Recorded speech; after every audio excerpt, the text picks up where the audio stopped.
Joy News Prime. Welcome to another edition of Joy News Prime, Ghana's most comprehensive 2 hours of television news. My name is Israelite. Coming up, judgment debt controversy businessman Alfred Boyome exonerated again in the award of a 51.2 million cedis payout to him.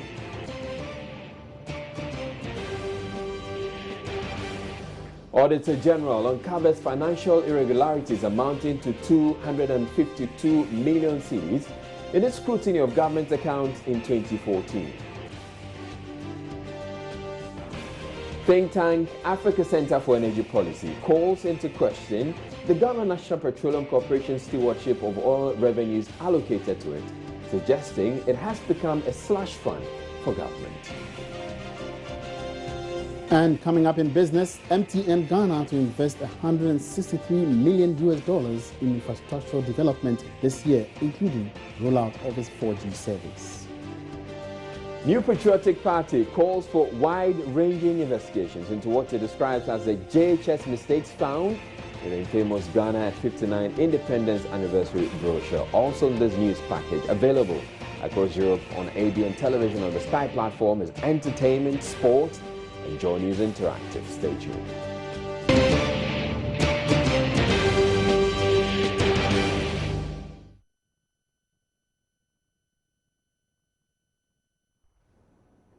The New Patriotic Party says it is unhappy about plans by the Inspector General of Police to ban all vigilante groups ahead of this year's elections expected to be held in November. The move is aimed at eliminating especially politically motivated groupings which often engage in violent conduct. National Youth Organizer Samia Wuku says rather than ban these groupings, the police should concentrate on ensuring that the field is leveled for all the parties, including the NPP. He spoke to Joy News after the meeting of the IGP's youth groups of political parties in Accra on Thursday. Beatrice Edu was there for Joy News. The IGP did not mince words when he warned that no vigilante group would be allowed. It is therefore a crime to join or form such groups, as the police administration is putting in place adequate measures to ensure that law and order before, during and after the elections are ensured. Additionally, the police are also putting in place other mechanisms to protect electoral materials, including the ballot boxes, and the safety of political parties' representatives at polling stations. He says the police do not want to see them at all. We said over and over again that we're not going to tolerate any vigilante group, we're going to join any second police or security institution, and we have not bent our decisions on that. So this is the beginning of the recourse to ensure that no vigilantes operate during the election day. So does it mean that if you say that it is illegal to form and then to join is illegal, does it mean that they've been disbanded? To us, we don't want it to exist. So our aim and motive is to ensure that during November 7th, there will be no vigilante groups in operation. And we have started the process. And I assure you that sooner than later, we'll come out with a very strong wording that and a time frame for it to be illegal and unlawful. The Inspector General of Police, John Kudalo, is worried about some level of violence carried out by youth groups representing political parties in the country. He cites the Talensi by-election, what happened there, as an example. And he is therefore warning that anyone who foments trouble before, during, and after this year's polls would be dealt with. But it seems not everybody agrees with the posture of the IGP. Samia Wuku is the youth organizer of the NPP. Professor White, who is in charge of the National Service, contested in the NDC's primaries. And how then do you talk about a level playing field? And that means right from day one, you are giving the opposition youth activists, the opposition youth parties, and the opposition and the youth of our country said there's not going to be a level playing field. So I have very serious questions for the IGP today. And here, Mehmet Nahasani and the peace industry just like that. The NDC and the CPP seems to agree with the IGP to some extent. Kofi Patapa and Ernesto Yeboah represent both parties. So there's no need for us to be forming any vigilante group. Besides this, what we are experiencing here today is not the first time. Last 4 years, 2012 election, I was the Deputy National Youth Organizer, still re-elected, and I took part in that meeting. And at the end of the day, we work hand in hand with the police service, and that has given us a peace after the 2012 election. So I think the IG, what says in the right direction. Most certainly, he couldn't have said it better, and we want to commend him for taking the initiative to meet with the youth groups of political parties and to engage in the manner that they have done. I just want to also make the point that there is a very thin line between maintaining peace and security in a country and enforcing illegality or suppression. And so I hope the Ghana police would also be mindful about that.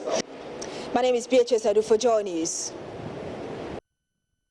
Now, the New Patriotic Party has called on government to conduct investigations into happenings surrounding their reading Independence Day brochure. A statement signed by the Communications Director, Nana Kumia, said that laid-down processes were not followed in planning as well as printing of the era reading brochure. And I'm going to go to my Joy Online where the story will find the story.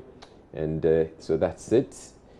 And I'm going to be taking you through the statement actually put out by the New Patriotic Party. So this is the statement. It says, to say that the deficiencies in the content and text of the March 6, 2016 Independence Day brochure are bewildering is an understatement. The designation of the Kenyan president as the president of Ghana, for instance, led Ghana to be held up to severe ridicule in the Kenyan press and social media circles. How the official brochure, perhaps the biggest national event after the 2016 general elections, can be so full of mistakes on literally every page, calls into question the competence of government and public officials at several levels, including the Ministry of Communications, the Information Services Department, State Protocol Department, and the Flagstaff House Communications Office. And it goes on and on and on. And it asks a number of questions. It says, how was the acting director of the ISD appointed when he was not qualified by the requirements of the Ghana Civil Service for that position? It says the charge by the staff of the ISD that their work has been usurped by the Communications Directorate of the Flagstaff House. And so these are questions that it wants answered. It says, finally, how true is the report that the chairman of the Independence Day Planning Committee has laid the blame on the Communications Directorate of the Flagstaff House and not on the committee or the ISD, and that may have led to the Minister of Communications assuming responsibility for the directorate, etc. It says the MPP believes such an official investigation to bring closure to these questions will be in line with good governance principles and also will ensure that this phenomenal national embarrassment does not recur. And that statement is signed by the Communications Director of the New Patriotic Party, Nana Akomia. But it's not only the MPP that's calling for this investigation. The Ghana Integrity Initiative is also calling for a similar investigation, and today it also issued a statement or has waded into that controversy. Now, moving on to other stories, the Metropolitan Archbishop of Accra, Most Reverend Charles Palmer Bako, is cautioning politicians who are going around the country and soliciting for votes in this year's general election to promise what they can really deliver and not just deceive the masses for votes. The Archbishop could not fathom why most politicians who even claim to be Christians would not be faithful but rather engage in lies and deceit. He has therefore called on Ghanaians, especially Christians, to listen carefully to the campaign promises of the politicians and prepare very well by praying for direction as to who to vote for come November this year. I'd be very happy if the politicians will be honest. Will promise what can be delivered. And if the politicians will not be fraudulent by paying monies in order to get into, parliament, they should be the ones rather who should give the people sterling leadership, so that Ghanaians will look at them, and especially our young people will grow to become and walk in their footsteps. So You know, our politicians, there are many good politicians around. The only thing is that sometimes the average Ghanaian doesn't like to get into politics because of the insults and the rest. I think no. I said it during my lecture. This business of if your friend's beard is on fire, you should fetch water for your beard is okay, but it is selfishness. Don't fetch water for your beard. Go and quench your friend's beard to save the person. And by saving the person, you also save yourself. But to put water next to your beard, by the time the fire gets bigger, your water won't be able to save you. So I think it is now time for us to be one another's keeper. Each person. When some people are, you know, leading us by some sort of language and argument which is not proper, which is not respectful, we should be able to get up and say, please stop it. The Flower Customs Division of the Ghana Revenue Authority has intercepted a Nigerian-registered 40-footer trailer loaded with contraband goods near Dabala in the Volta region. The goods being smuggled into Ghana range from textiles to yogurt. Fred Kwame Asare has more. The items were concealed in hidden compartments created beneath the trailer with registration number MUS 139XQ Lagos. The items are 145 full imitation wax prints, 263 half imitation wax prints, 320 yards of polycotton material, and 38 cartons of Hollandia yogurt. Others are 40 cartons of Hollandia milk, 100 cartons of Maltina milk, 3 bottles of 10 liters Girasol cooking oil, 2 bottles of 1.4 liters Girasol cooking oil, and 6 bottles of 5 liters Perizol cooking oil. The rest are 15 pieces of mosquito nets and 5 crates of assorted drinks.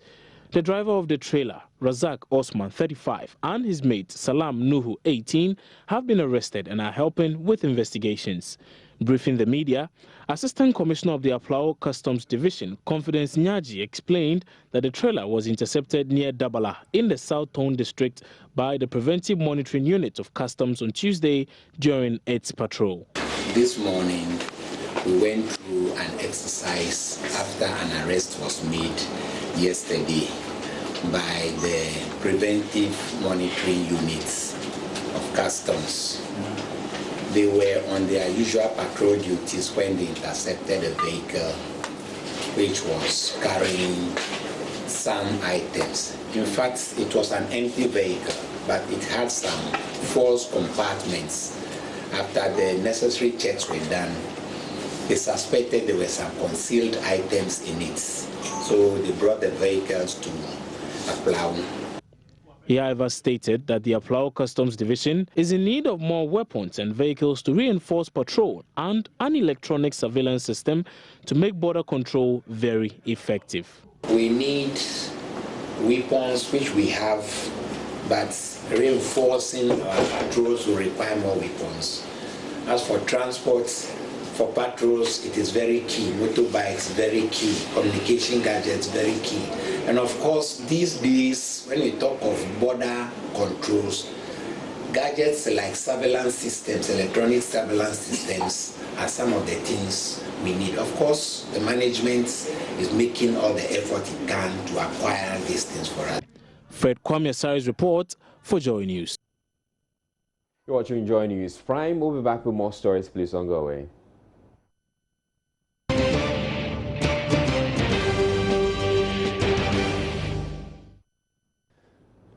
The Auditor General discovered financial irregularities amounting to 252 million cedis in its scrutiny of government accounts in 2014. The document, yet to be scrutinized by the Public Accounts Committee, identifies cash, tax, stores and procurement, as well as payroll and contracts as areas used by public servants to misappropriate monies belonging to the state. This is not the first time the Auditor General is reporting irregularities, except the scale tends to increase with each passing year. We bring you excerpts of the report intercepted by Joy News. In the opinion of the Auditor General, poor cash management and procurement practices provided ministries, departments and agencies the opportunity to act illegally despite the existence of the Financial Administration Act to guide them. In the breakdown, cash irregularities account for over 5 million cedis out of the money lost. The report blames it on misappropriation and theft, as well as unsupported payment vouchers and wrongful withdrawal from vested accounts. The biggest infraction relates to tax irregularities, which represent about 80% of the money lost. The report traced the anomaly to delays in the transfer of GC net revenue collected by the Ghana Commercial Bank, but failed to collect the tax component involved. Payments to persons who have left the public service also accounts for 11.4 million Ghana cedis. Payment of works not supported by certificates features prominently in the infractions identified. The Speaker of Parliament is expected to refer the report to the Public Accounts Committee for scrutiny and report. During the period, the park will hold public hearings, which will involve public institutions cited for wrongdoing.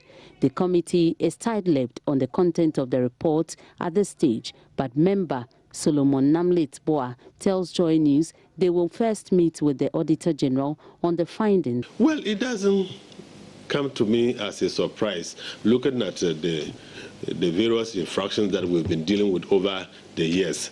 We are hoping that with the passage of time it will improve. But I won't be able to speak to this issue because as part of our engagement procedure, we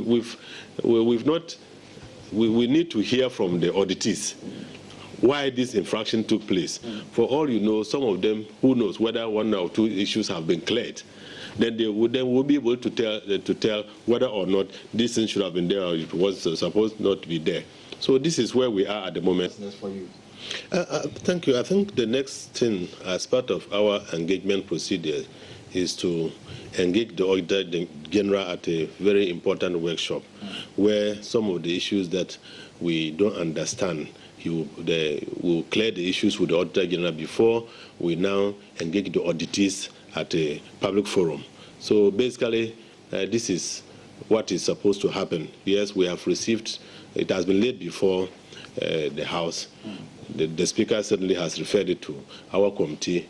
I'm sure at the right time, the Chairman will call for a workshop where we and the Auditor General and all the bodies that are relevant will meet at a very important workshop to discuss, look at the details before we engage there. Businessman Alfred Agbeshi Woyome, who has been embroiled in a long-standing judgment debt controversy with the state, on Thursday secured an interesting victory at the Court of Appeal. The court upheld a High Court ruling exonerating him of any wrongdoing in the award of a 51.2 million Ghana cedis judgment debt. The court accepted the argument put up by Mr. Woyome's lawyers that the Attorney General failed to prove the accused's guilt beyond reasonable doubt. Joy News' Raymond Accra was in court and filed this report. The court, presided over by Justice Victor Ofoyi, accepted the defense of Woyome, saying the Attorney General failed to prove his guilt beyond reasonable doubt. About a year ago, the state asked the court to reverse the decision on 6 grounds. According to the state, the judgment acquitting and discharging Woyome for the offenses of defrauding by false pretenses and causing financial loss to the state should be set aside. The NDC financier was in March last year acquitted and discharged by the Accra High Court. Attorney General Marietta Brewer-Piopon, who was prosecuting the criminal case against Woyome at the High Court, had called 8 witnesses, including some former ministers, but Woyome called no witnesses to testify in his defense. He relied heavily on correspondence between Betty Modi Jusu and the Finance Minister then, Kwabena Dufo, to make his case. Woyome, who addressed the media after securing a second consecutive victory against the state, said he has forgiven all those who verbally abused him in the 51 million financial scandal. So I'm encouraging you to believe in your God first, and also believe in the court system and its appeal system. No matter whatever truth will not hide. Truth will come up. Today, all those who have insulted me, done all that because of false information on it, I have forgiven them. News understands that the Attorney General is considering the option of taking the case to the Supreme Court, mindful of the fact that the Apex Court had ordered the businessman to pay back the 51.2 million cedis. Meanwhile, law lecturer at the Central University College, Pong, says the case against Mr. Woyome was dead on arrival at the appeals court. He however refrained from commenting on the Attorney General taking her case to the Supreme Court. Oh, well, I won't be in the position to give you a direct answer, except to say that whether a matter is worth prosecuting when it relates to a commission of a criminal offense or not, it is the exclusive remit of the Attorney General. And I respect a good counsel, a wisdom, and fortitude in this matter. And so I think that we can proceed for nothing at all. These fine lines that have been drawn may be further sharpened, and then we know the criteria, especially in relation to this very vexed issue of submission of no case in relation to whether or not a prima facie case has been made against an accused person. I'll be interested in knowing what the Supreme Court itself will say. But what people are not seeing as a bizarre situation is that the Supreme Court has held that the person has to refund the money. And in the view of one of the judges of the Supreme Court, which I say represents the thinking of the Supreme Court, is that this was as a result of an act which stems from a concept called create, loot, and sell. If that is not stealing or fraud, then I don't know what can be put on it. And so it will be interesting for the same Supreme Court, now faced with a criminal proceeding, to then also examine these facts in view of the definitive statement made in relation to create, loot, and sell. Of course, we can say that that may not be directly involved in the issue that was before the court. But these are important pronouncements that have been made by the court already. And I hope that the Attorney General will appeal against this matter. But the bottom line is that the state is now becoming an unreasonable victim. That if we don't take care, the wrong thing will always be done, only for us to raise our hands, put our hands on our head, and cry that we have been victimized once again. I don't think that is justifiable enough. The Traditional Medicine Practice Council has begun a nationwide enforcement exercise to clamp down on illicit activities of some practitioners. According to the council, the exercise has become necessary to flash out unlicensed and uncertified practitioners who are operating in violation of the Traditional Medicine Practice Act, as well as to ensure safety and the efficacy of traditional medicine for public consumption. It's an offense under the Traditional Medicine Practice Act 575/2000 for any person to produce herbal medicines for sale without registering with the council. It is also an offense to own or operate any premises as a practitioner without registering with the TMPC. According to the council, some people are either operating without license or do not have the certification to sell specific medicines. We assess you. Once you meet the requirement, we give you the certification and then the accreditation. And then the accreditation usually covers a year. Okay. So if you apply for psychic healing, we accredited you accordingly so. But that doesn't give you the guarantee to go beyond the psychic healing criteria or certification you have to go and engage in probably bone setting or traditional birth attendance. Okay. So this particular shop that you have just closed down, what exactly is their case? Is it that they do not have the license to operate, or what exactly is their issue? Not at all. They have certification from the council, but the category of the certificate they are carrying mandates that they should deal in herbal products. But on our normal routine inspection, we realize that the facility is selling orthodox products. Okay. That is a clear contravention of the law. So that is what actually informed our decision to close down the facility. And then closing down the facility is just one aspect of the punitive measures available at the disposal of the council to take against the practitioner. You are liable for prosecution, you are liable for fine, among others. The enforcement team has already begun locking up facilities which do not meet the standard. The Traditional Medicine Council has meanwhile given a 30-day ultimatum to practitioners to regularize the operations or face its wrath. Watching Joy News Prime, still to come in the bulletin. Think tank Africa Center for Energy Policy calls into question the Ghana National Petroleum Corporation stewardship of oil revenues allocated to it, suggesting it has become a slush fund for government. But up next, we bring you business news.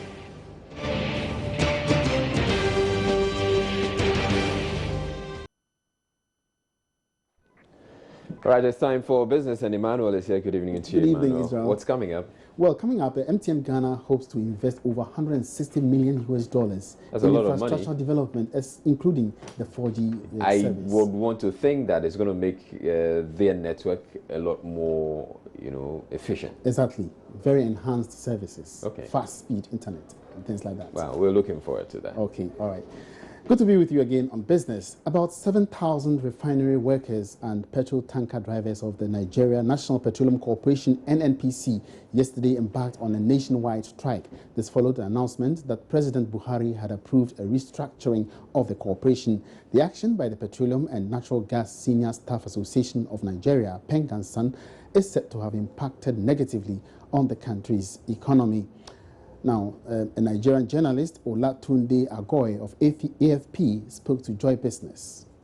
Recently, the minister came out to announce that the government has already carried out some reorganization in the company, just so that it will to make it more efficient and more profitable. Exactly. But the union, the two unions in the industry named Pegasa, that is the white collar union, the senior for the senior staff, and the union counterpart called NUPENG, felt angry that they were not carried along in the negotiation to reposition the company.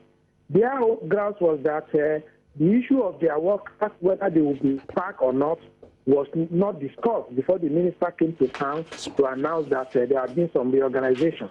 And as a result of this, yesterday, they called out their members working in this company for a strike. And this strike actually had a very bad effect on the Nigerian economy. Lagos, the commercial mass center of Nigeria, was almost grounded. There were long queues at filling stations yesterday. People had to walk long distances to their work and to their destination because they couldn't get fuel to buy to service their vehicles. So this almost led to a kind of economic shutdown in activities in the commercial sector and even in Abuja, the nation's capital. But because of the bad effect of this crisis, there was a meeting yesterday between the union and the minister and other representatives of government, and at that meeting the issue was resolved. And this morning, the union now went back to work. Moving on, economic analyst Toma Emire has cautioned SMEs against undertaking major investments this year.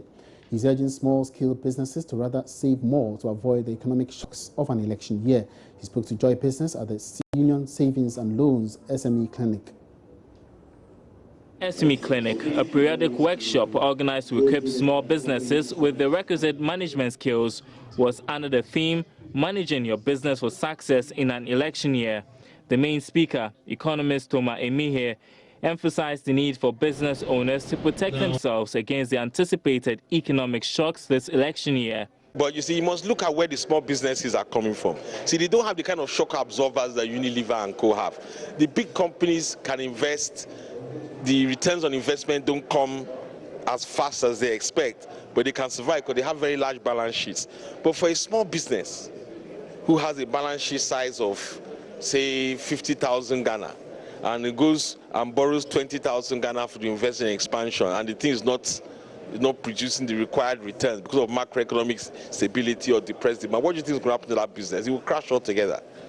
So for the small business guy, for me, I'm not looking at the effect on the economy. I'm looking at the survival of the business in the first place. Head of business at Union Savings and Loans, organizers of the SME Clinic, Dominic Donko, shared with Joy Business the measures his outfit is taking to support small businesses this election year. Ultimately, our objective is to make sure that our customers see the opportunities and the challenges and that they manage both successfully to make their businesses even more profitable.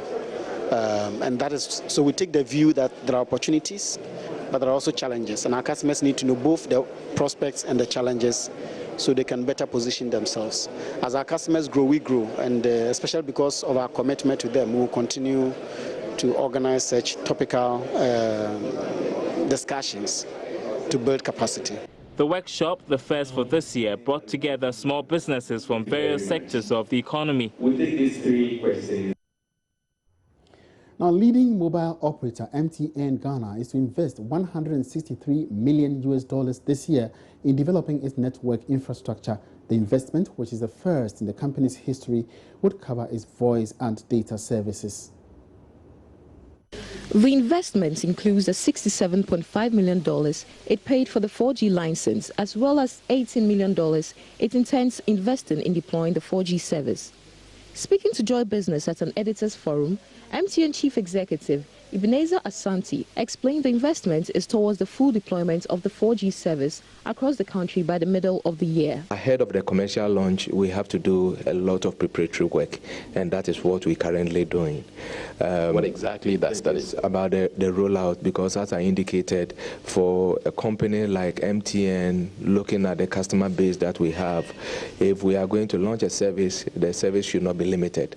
So we want to make sure right from the day of launch, at least the service should be available in every region to begin with. Because remember, the biggest difference between the 4G that we will be launching and the existing ones is that this 4G will be available on your phone, and it will operate just the way 3G operates, just that the speed now will be about 10 times faster.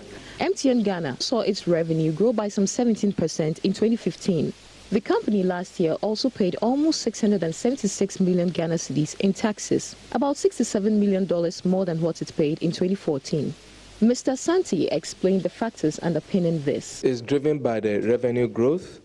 It's driven by the optimization work that we did to take irrelevant costs out of our operation. So we're able to declare higher profit after tax. So long as revenue is growing, your VAT fee is going up, the fees you are paying to the regulator is going up, the custom duties are also going up because of the investment, and then the corporate tax at the end of the day is also going up. According to the leading mobile operator, it wants to attain national coverage of the 4G service before launching it. The company says it has so far covered Greater Accra, Kumasi, and parts of eastern and western regions, and hopes to cover the entire nation by the middle of the year.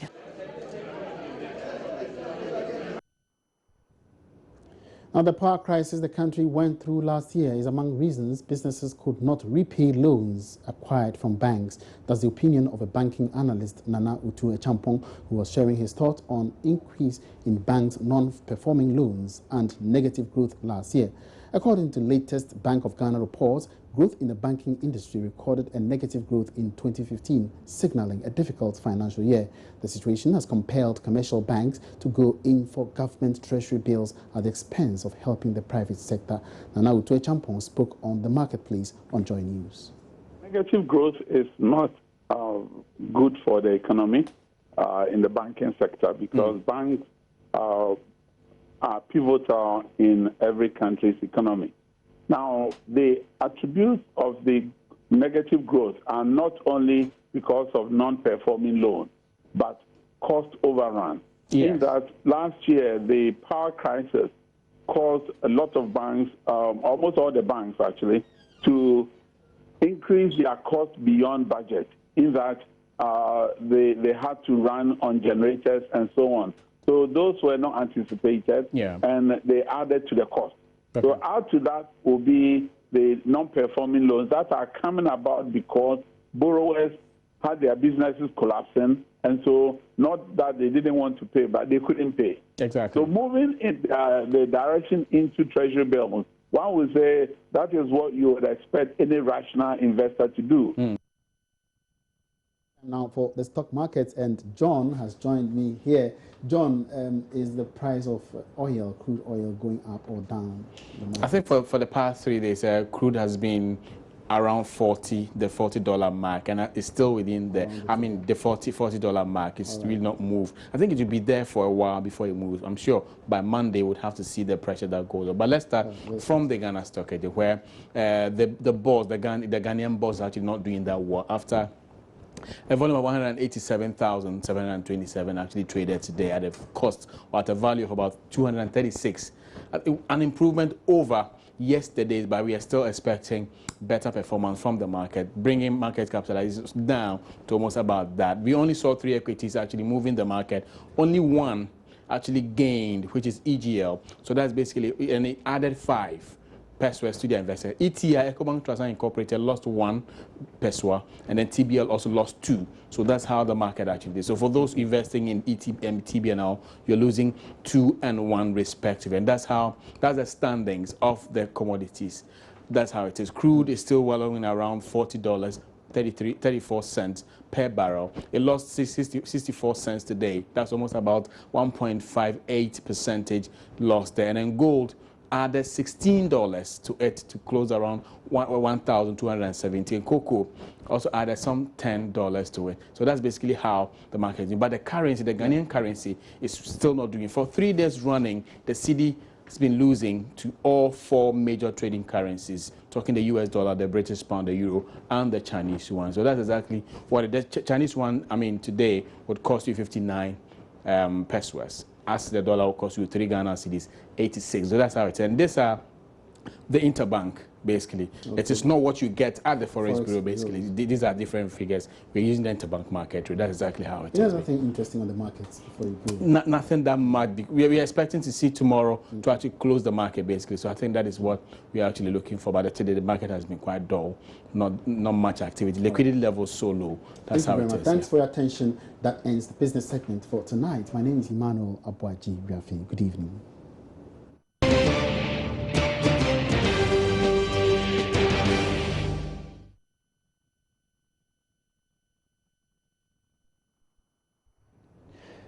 Energy think tank Africa Center for Energy Policy is called into question the way the Ghana National Petroleum Corporation is managing funds allocated to it from the country's crude oil production, especially the penchant to dole out millions of dollars to government and its agencies. It cites a number of financial irregularities to buttress its point, suggesting GNPC may perhaps not have the capacity to spend monies allocated to it from the oil revenue. ASEP is also raising concerns the state could be losing money due to a failure of the corporation to audit the cost of operations of its production partners as required by law. A statement cataloguing ASEP's issues released on Thursday has put forward some proposals it says should strengthen corporate governance and ultimately insulate it from undue governmental influence. I'm joined on the phone line now by Dr. Ishmael Akar of ASEP to tell us more about their concerns regarding GNPC. Good evening to you, Dr. Akar. Now, why has ASEP come to this conclusion that suggests that GNPC is incapable of judiciously using oil revenues allocated to it?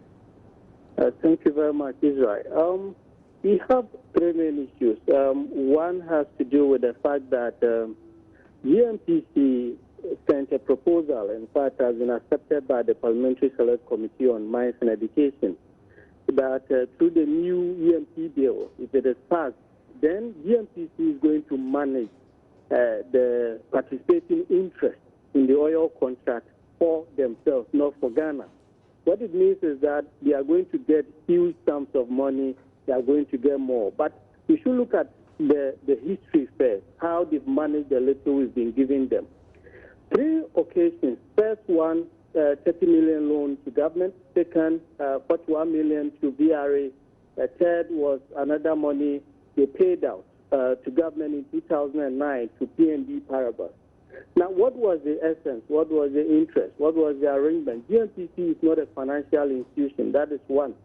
The second has to do with the fact that almost every year the government struggles to even fund the budget. There are occasions the government has to go to Parliament to revise the budget, the estimates in the budget, to look for loans while we have money sitting in GNPC's account. When you take over take the past 5 years, the government has given GNPC about 40% of the total oil revenues that has been given to Ghana. I mean, this can be used to invest in schools, in roads, and other things. So if they cannot spend, if what we are giving them, they are not using it for their core mandate, if they are not reporting, and again, Article 18 of the Petroleum Revenue Management Law, they are supposed to even audit their partners in terms of how much they are producing and all that. They are not doing all these things. Then we should sit down, look at GNPC, look at the governance structure, and if possible, try to bring them on board to our level. Let's see how they will be accountable and transparent and be more focused. And we believe that listing them on the stock exchange is one of the best options. Okay, we'll come to the options, but Doc, you mentioned that GNPC has failed to audit the cost of operations of the production partners as required by law. How grievous is this shortcoming on the part of GNPC? Well, in the oil industry, there's something we call transfer pricing. And transfer pricing is just the fact that there are companies, oil companies, that have subsidiaries. So they normally buy from them, and they can inflate their prices when they come to Ghana or when they go to the oil-producing country. And because the prices are inflated, they will declare lower profit, and that can affect the taxes they pay, so they may pay lower taxes. Again, when they produce and they say if we are not auditing them, they give us the figure they produce, the figure they've lifted. So if they lift 15 million and tell you that we lifted 12 million, how do you even know? So these are the reasons we put GNPC there as a representative of Ghana that do this, at least cross-check. We are not saying that Tower or Cosmos or anybody is stealing, but let us be sure that assurance should be there, that this is what they did. And yes, we have a competent, and there's no better organization in Ghana that can do that than GNPC because of their experience. All right. So monitor and audit them, and let us be sure that, yeah, the right thing is being done. You suggest that GNPC is listed on the Ghana Stock Exchange as one of the proposals to strengthen their corporate governance. Has that stopped government from unduly interfering in the affairs of state-owned companies?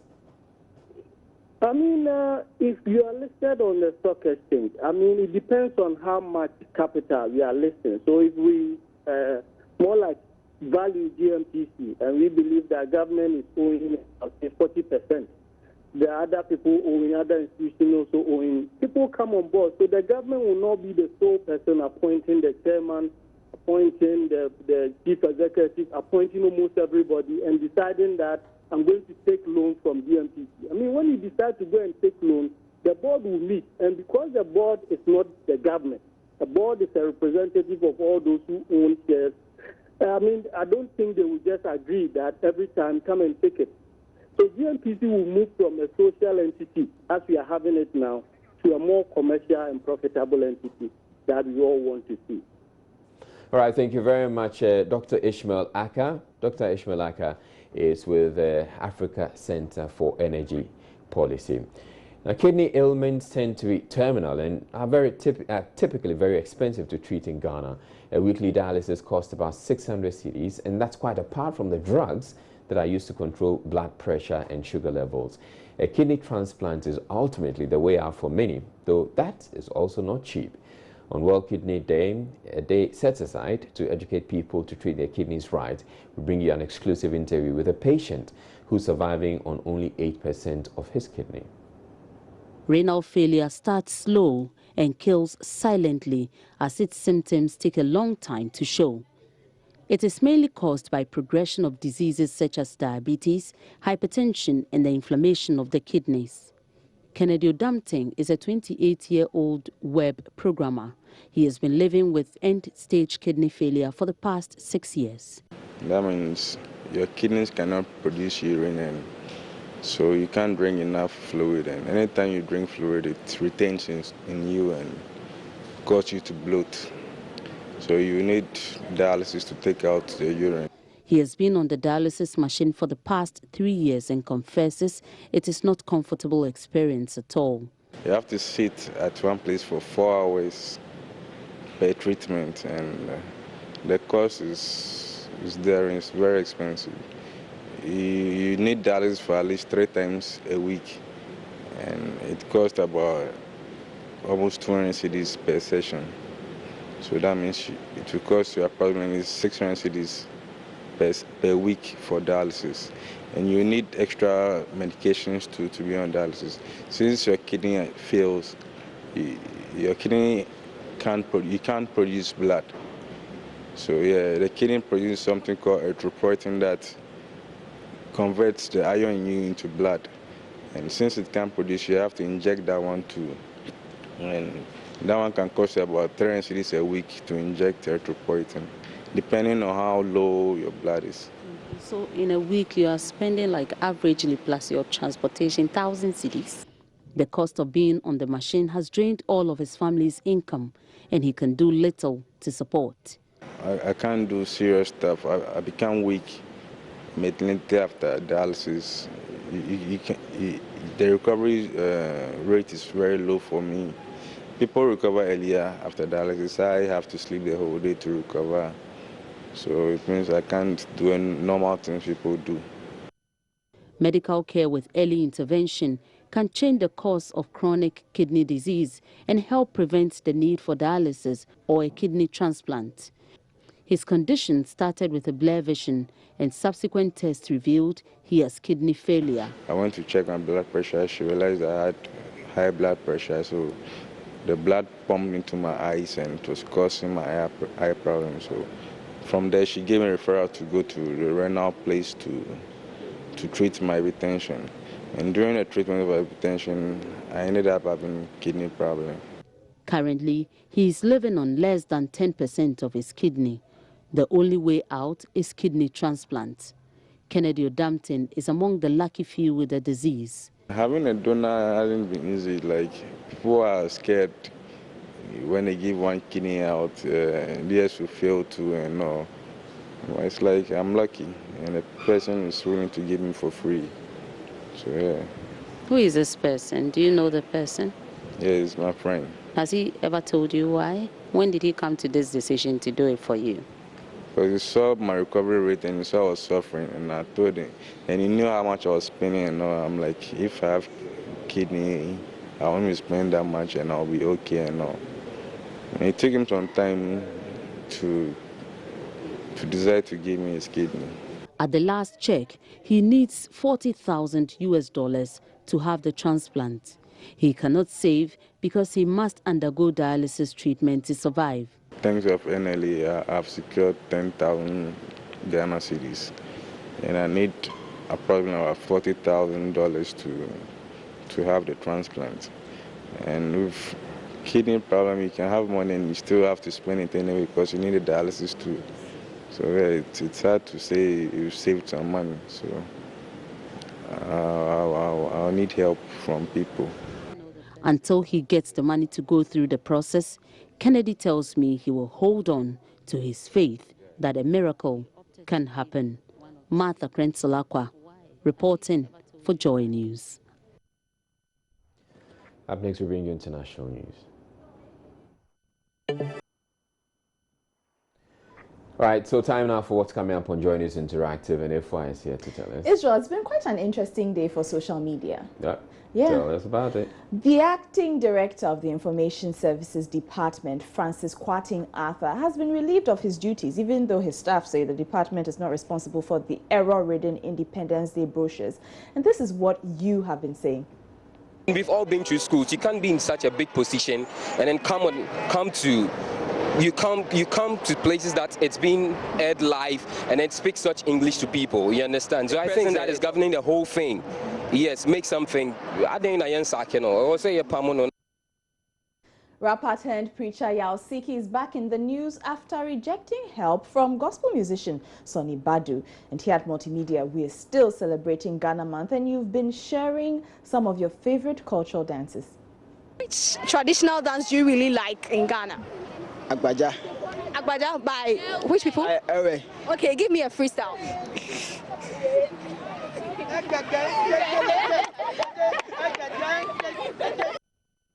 Maybe you can send us a video on WhatsApp with you doing a freestyle. Israel, that's what's coming up on the interactive All right, segment. we were looking forward to that, Efwa. And sure. And also coming up in the bulletin, we have entertainment and then sports. Please stay tuned.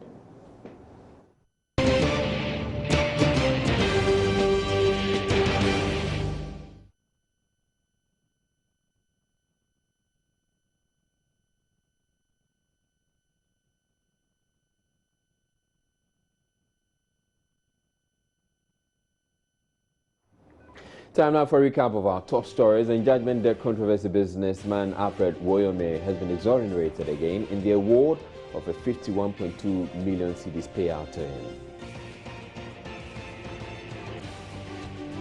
Auditor General uncovers financial irregularities amounting to 252 million cedis in its scrutiny of government accounts in 2014.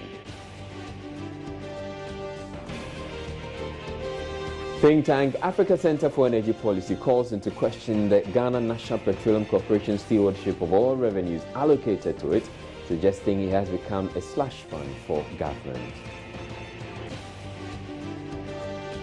In business, MTN Ghana to invest $163 million in infrastructural development this year, including the rollout of its 4G service. A new patriotic party calls for wide-ranging investigations into what it describes as a JHS mistakes found in the infamous Ghana 59 Independence Anniversary brochure. Now, one of the top stories, or one of the stories that's being breaking in the last hour, is a fire on the Spintex road. Now, we're heading to the Spintex road, but before we get there, my Joy Online has some images which I'd like to share with you. So, fire drowns multiple houses on the Spintex road, and some of the pictures that are coming through are quite dramatic. So here is a shot of the fire. This was taken at quite a distance, and it says an inferno has engulfed Kingdom Furniture Workshop at Kotobabi on the Spintex road Thursday evening. The yet to be tamed inferno is spreading to other houses close by, according to reports. And we're going to be sharing with you. We're heading to the location, as I indicated earlier, and so we're going to be sharing with you images immediately as we have those images coming through. But also in the bulletin, Ghana's capital Accra is on record as one of the filthiest on the continent, with dirty streets and choked drains. Many reasons have been offered for this state of affairs, from lack of education to indiscipline. But a history professor at the University of Ghana, Legon, Irene Odote, is offering a new explanation for the situation. She says migrants from other parts of the country should be held responsible for the poor sanitation in Accra. Why? Raymond Akwa tells us more in the following report. Yeah, the capital town of Ghana since 1877 is the epitome of the nation's glory and might. It is not only Ghana's most popular city, but its most populous too. It is famous for many good reasons, but bad ones as well. One of such is its poor sanitation. What you see at midday on a busy weekday is nothing compared with what you see when you drive through Accra on a quiet Sunday morning. Plastic bags float through the air like giant multicolored manna falling from heaven.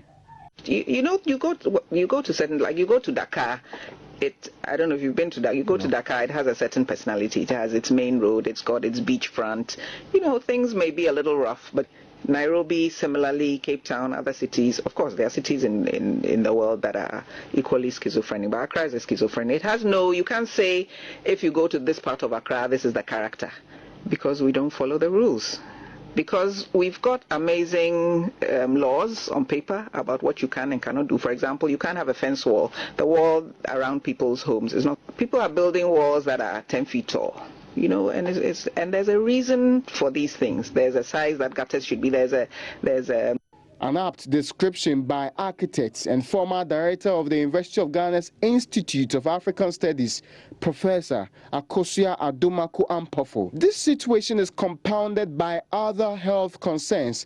As medical geographer Professor Samuel Ejemesa explains, the quality of air people in this city breathe is below the World Health Organization standards. The sources of air pollution, as we noted for Jamestown, you see that sea salts contributed quite significantly to air pollution levels. And also, it also depends on the type of fuel use. Biomass also contributes quite significantly to air pollution as well. So, depending on where you live and the type of fuel use you use and the exposures based on environmental factors or sources also makes a very significant impact, especially in terms of your exposure to air pollution. I think we noticed that densely populated areas like Nema and Jamestown, the levels were relatively high compared to the high-class residential area of East Legon and the middle-class area of Salam Down. So you are right, where you live makes a very important impact, especially in terms of your... Yes, so the levels, this was based on our study in Accra, and the levels we are experiencing are higher than the WHO. But President of the Ghana Historical Society, Professor Irene Odote, tells me the city has not always been this dirty. That time, you had people to understand it was supervision. If Accra was clean too, we're thinking of supervision. That you didn't dare leave some rubbish when they came to your house, and the water you are drinking, they'll go test it, and if they see that it's not clean, you pay a fine. Okay. Yes, and then if your compound were up to their duty. Yes, they did their duty well. But there's something to which I found if you think that the people did not have a concept, and finally I was doing some interviews, and I realized that culturally, religiously, whenever people were dying and they couldn't find an explanation, what they did, one thing they did was to sweep the whole town. Okay. Yes, and they'll sweep the whole town and take the rubbish to the shrine, particular shrine of a particular deity. You see, because when they see it as both spiritual and physical. Mm. So physically they swept, okay, but spiritually then the God is in charge. She, however, puts a huge chunk of the blame on the influx of migrants from other parts of the country, insisting indigenous Ghanaians are at the risk of extinction due to the activities of these migrants and settlers. Now, when you have migrants, migrants don't have the same bond with where they are as the indigenous people. You see, indigenous people say, this is our place. We don't have anywhere else but here. So we have to make it work. So but others come in and they don't have the same sense of this as our place. We have to make it work.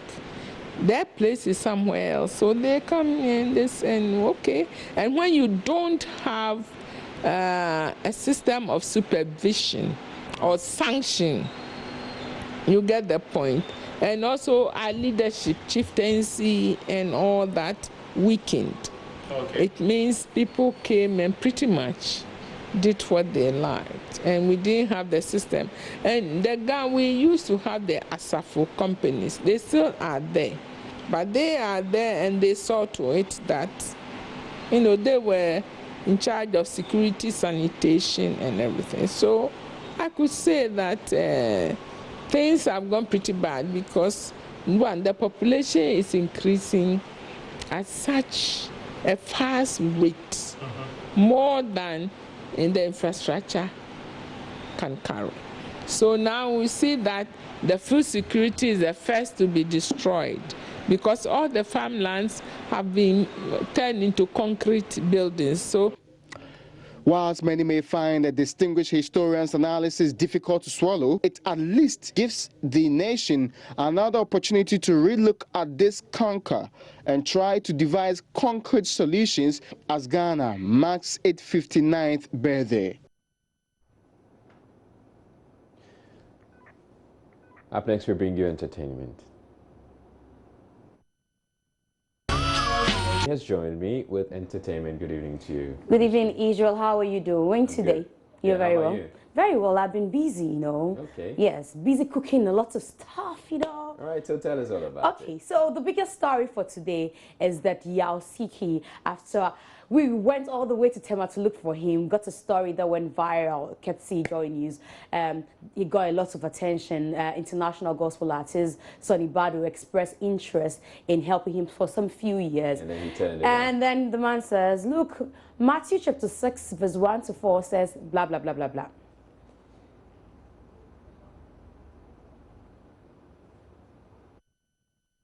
Ever since my Joy Line story got viral, people have been calling me from outside and in Ghana. They are willing to share the little that they have with me. Some are even willing to support me, like monthly, to partner with me for the soul winning. And nobody knows unless I even mention it on air. And so people are supporting, and I'm taking the offering because it is needed. First of all, I love my senior brother Sonny Badu, and I respect him so much. And it's an act of righteousness. But Matthew chapter 6, verse 1 to 4, so say, take heed that you do not do your charitable deeds before men to be seen by them. Otherwise, you have no reward from your Father in heaven. Therefore, when you do a charitable deed, do not sound a trumpet before you as the hypocrites do in the synagogues and in the streets, that they may have glory from men. Assuredly, I say to you, they have their reward. But when you do a charitable deed, do not let your left hand know what your right hand is doing, that your charitable deed may be in secret, and your Father who sees in secret will himself reward you openly. And so, based on this word, I'm not able to take the offer. Well, I find it unfortunate. I mean, even if it's been, announced in public, it's still a gesture that I thought you should just take it. But anyway. Well, someone also said two wrongs do not make a right. You're telling the public as well that you're rejecting the offer. You didn't say to Sonny Badu directly that you don't want it. I think that this has got, to Sonny Badu. He's so disappointed. He's been posting a lot of things on social media. 3 different posts on Instagram, about the issue. So we can see them rolling on the screens now. Now he's talked about the fact that yes, he wanted to help him. If he says he doesn't want the money, they are going to channel the money to other charitable works. Now he comes to explain what happened. He says that when he saw the story, he had the Yaosiki get in touch with his PR. And then when his PR called the Yaosiki, there were questions back and forth. They wanted to find out if he had a spiritual father, if he had intentions of going to the Bible college, and all that.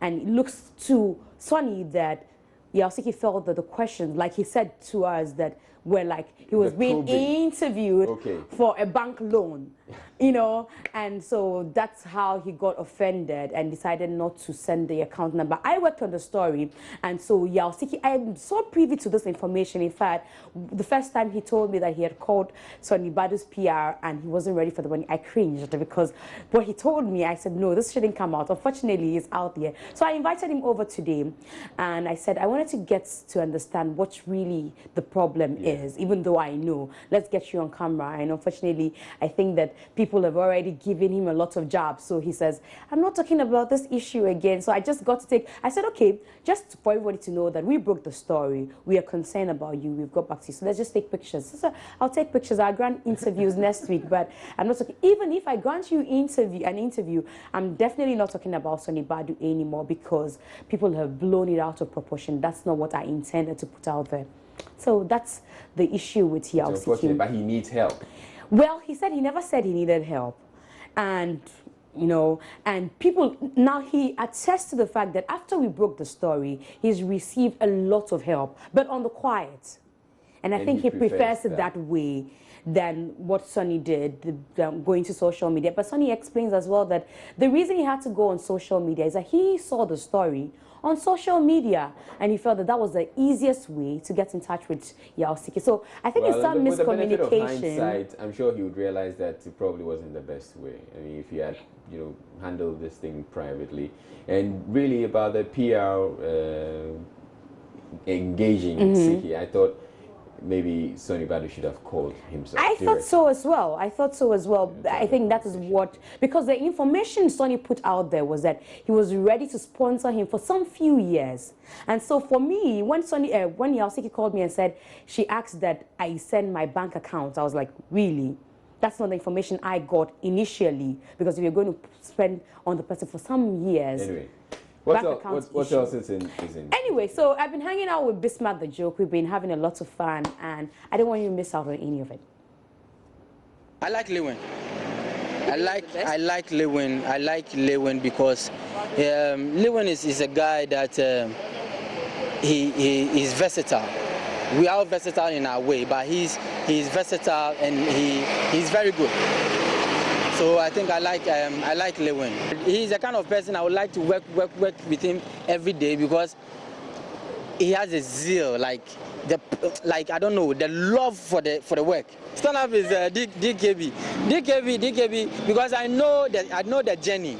Because they criticize these guys to the level that they can say, I'm tired, I'm not doing it again. But DKB, upon all the criticizing and all that, Charlie, he just stood on his feet and said no. Yeah, I know Regina. Regina is just a buddy. He's just my friend, like the way Yvonne Nelson. Regina is always in your pictures, and you guys are always too close. Like, do you love her? No, I like her. You don't want to have anything to do with her? Never, no. Does she love you?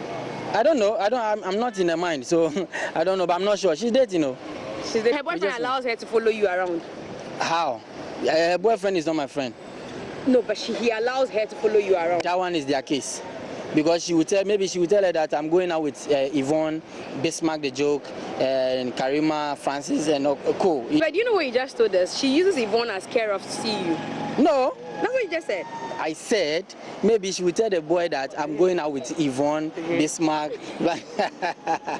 Kaki and Miss V. So who is the dancehall queen for you? Then they should buy the crown and wear it to them. Kaki is someone that I'm not too close to.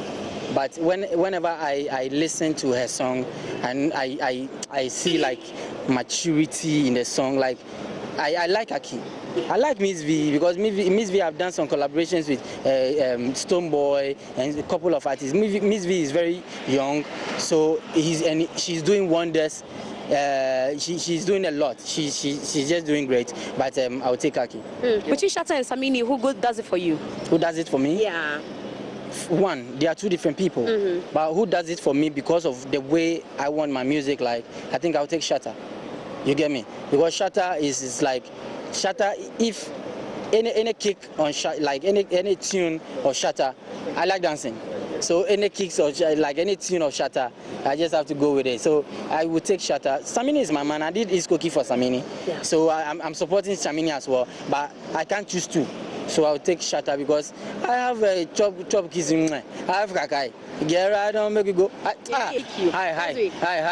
I dey come like Kakai. Hi. The joke. I dey come like Kakai. Hi. You should see him there, you know. I dey come like. Yeah, that's like.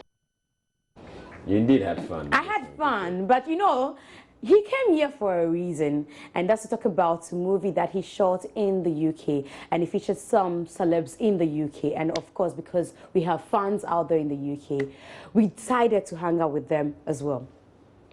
Your name, please? Yes, Anthony. What role did you play in this movie? Well, I'm one of the gangsters in the movie, and she plays my wife, and Bismarck just came out, and by chance, they met each other and they started liking each other, and they trying to kick me out. Two men were fighting over you, or you were fighting for one man? Tony was fighting for me, and my Prince Bismarck was just enjoying himself. You know, she calls him Prince. And I read the synopsis of the movie. He was supposed to be a house help or something. Yes. And you fell in love with him. Yes. Why? Because I didn't know he was a house help. Yeah. You didn't know? No. What did you think he was? He lied to me. That he's a prince. In Ghana? Mm-hmm. Okay, and in Ghana he's a joke. I see. What is that one lesson that I'm supposed to come watch this movie to take away? You don't have to take things for granted. The lesson in this movie is you don't have to take things for granted. All right, so that's the movie titled Bismarck the Joke. Advice well noted. Advice well noted. Yeah. On that note, I say that's it for entertainment. Thank you, Israel, for having me. All right, thank you very much, Ms. G, for bringing us entertainment. We're taking a break. We have more coming up. Please don't go away.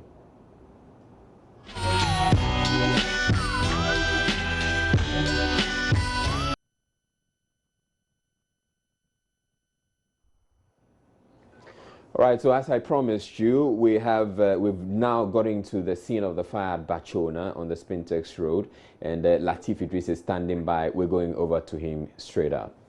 Latif, take over.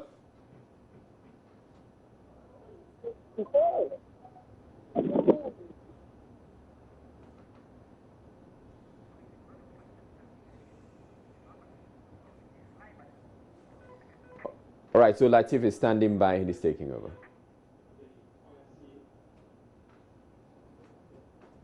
It's been raging on for the past 3 hours. Fire officers were called in almost immediately when the fire started, and they've been here hauling on their hose, trying to, in a desperate manner, trying to bring down the fire, which is obviously still burning. The owners of the place where it's currently on fire now is the warehouse of a furniture company. We wouldn't like to put out the name of the company as at now, but it's a furniture company, their warehouse, which is on fire now. A lot of combustible in there, and making it difficult for fire officers to put out the fire. We've had lots of eyewitnesses who were present when the whole fire started. I'll try and get one of them to tell us exactly what he saw when the whole incident started.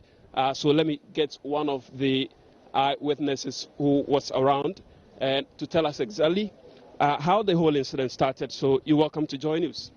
Good evening. You give us your name? My name is Ebenezer. The whole thing started around 5:30, and then it started burning from the warehouse. So we called the fire service people to rush in, and then other neighbors. There was a hotel around us, and they helped us to give us their swimming pool. So we start fetching water from there to off the fire.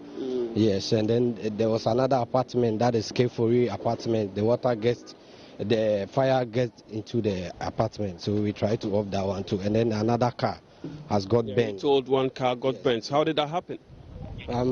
Immediately it started from the apartment, and then it gets to the car.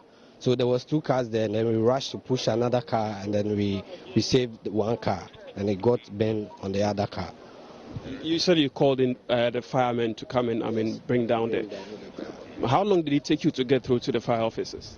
Oh, around, let's say, like 20 minutes time, 20 minutes time, and then they were around. Were there any individuals in the warehouse when the fire started, as far as you can recall? Yes, there were some people around. There were some workers around, and then it started. So they were shouting for people to come and help them. Yes, so I was at the other place, and then we all rushed to help them. And then some stores around the warehouse, so they all start removing their things from there. Yes. Okay, so thank you for coming. We're still here at the fire accident. The situation is getting intense here because we've had like 6 fire tenders coming in to help salvage the situation. But as at now, the situation is still on. The fire is still raging on. We do not know how long it will take. Fire officers for now are not ready to tell us what they've identified. If they've identified any cause of the fire outbreak, we do not know. What we know is the fire is still on and it's still raging on Israel.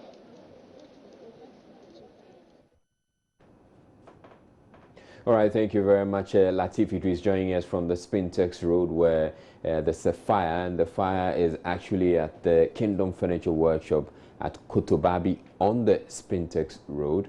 And you can follow myjoyonline.com for further updates on the situation there. And also stay tuned. The Nightly News will definitely bring you an update on the situation.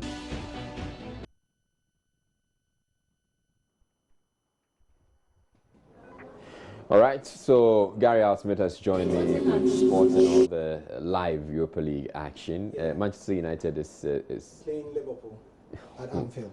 How's it going? Yeah, it's currently, I'll be giving the update in a bit. All right, sure, take it away. Okay, so while we wait to go to the Joy Sports Twitter page, I can tell you that 2 games have been done, or 2 big games have been done. Welcome to the Sports on Prime. Hello, I'm Gary Al Smith, and Tottenham Hotspur's European exit was all but confirmed just about 30 minutes ago in Germany, as Mauricio Pochettino marked his century of games at the club with an emphatic defeat against Borussia Dortmund. Now, BVB took the lead via the head of star striker Pierre-Emerick Aubameyang in the first half, and Aubameyang has now scored 33 goals in 38 appearances in all competitions for Borussia Dortmund this season, and the German side doubled the advantage on the hour mark when Marco Reus slammed the ball home from close range, and Reus grabbed his second and Borussia Dortmund's third goal of the game 10 minutes later to extend their lead. So it was 3-0. And then in the next game, we had Shakhtar Donetsk beating Anderlecht by 3-1 in Ukraine.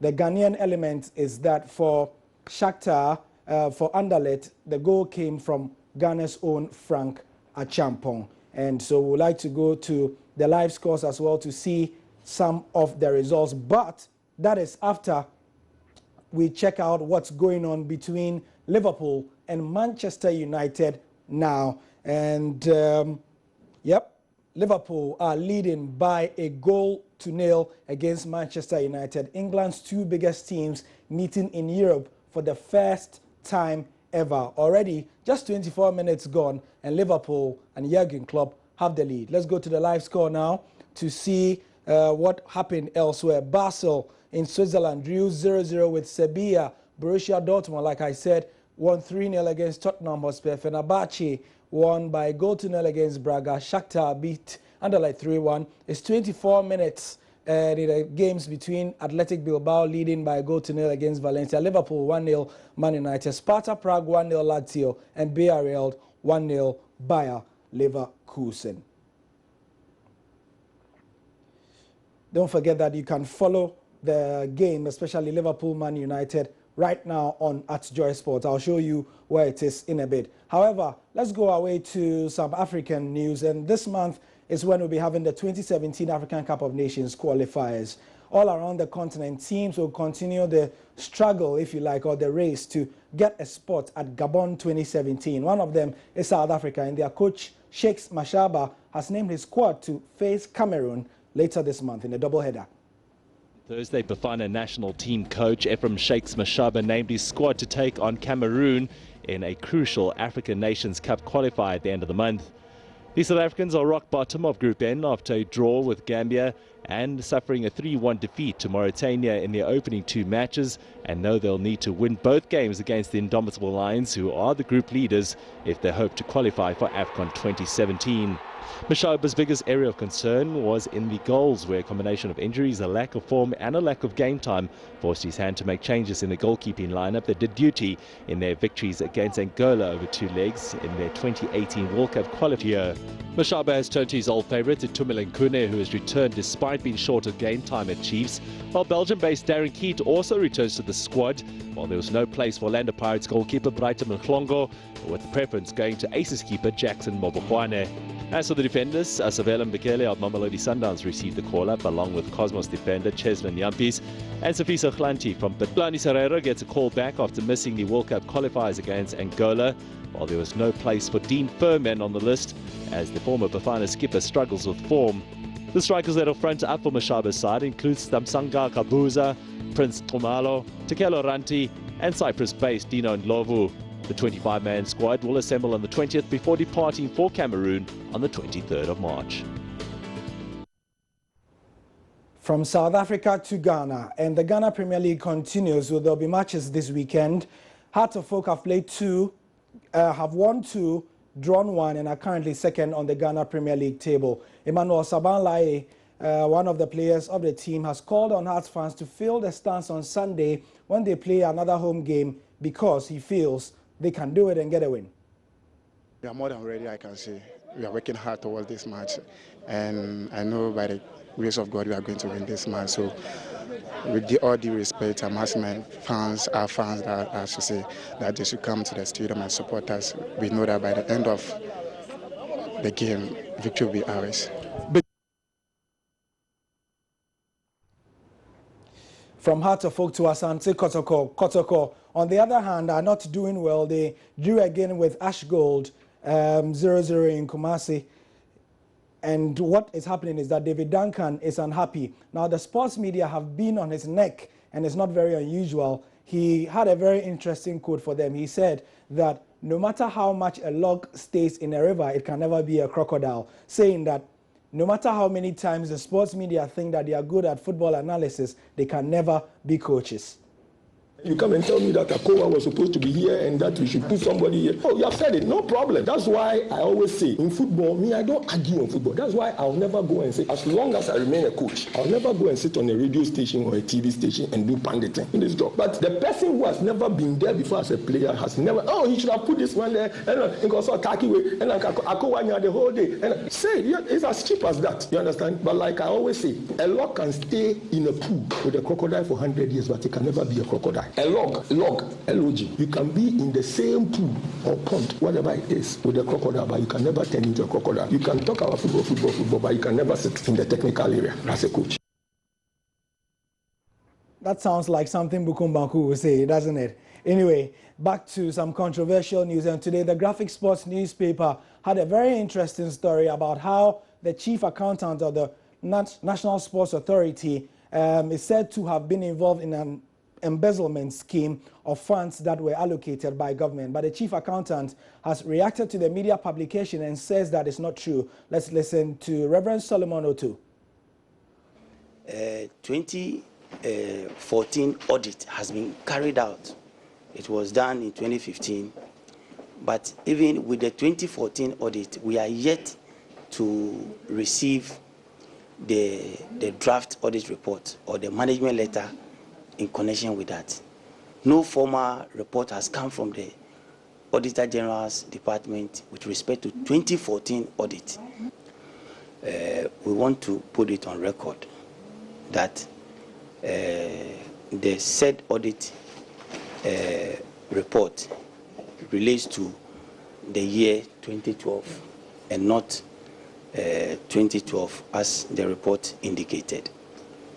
We also want to put it on record that all those audit observations were not in the final audit report, but rather were in the draft report of the audit of 2012.